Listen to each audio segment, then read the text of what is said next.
ఏంటో జున్ను, ఇదంతా నా వల్లే వచ్చింది కదా.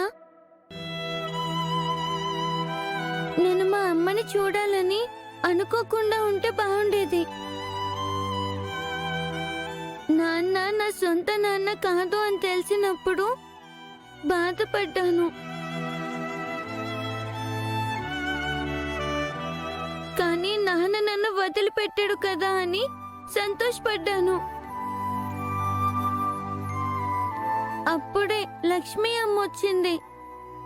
లక్ష్మీ అమ్మను చూసి మా అమ్మ కూడా లక్ష్మీ అమ్మలా ఉంటే బాగుండు అని ఆశపడ్డాను.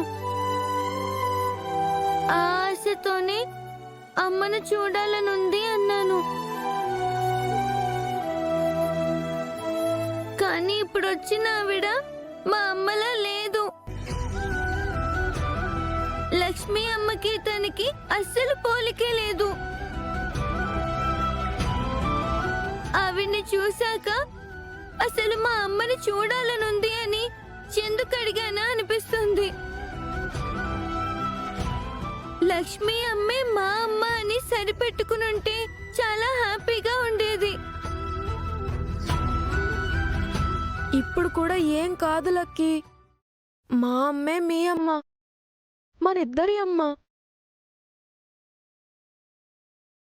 నీకోసం అమ్మ చాలా ఫైట్ చేస్తుంది.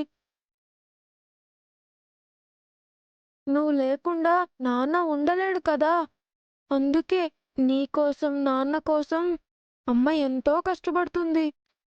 పాపం అమ్మ నా కోసం చాలా మాటలు పడింది.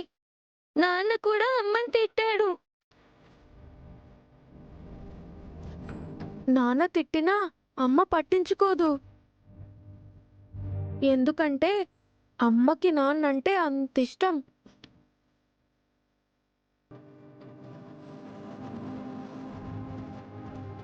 నేనన్నా కూడా అమ్మకి ఇష్టమే, అందుకే నా కోసం ఇంత ఫైట్ చేస్తుంది. లక్ష్మి అమ్మ లాంటి అమ్మ ఉండడం నేను నిజంగా లక్కీ. మంచి నాన్న, మంచి అమ్మ. మనమిద్దరం లక్కీనే లక్కీ.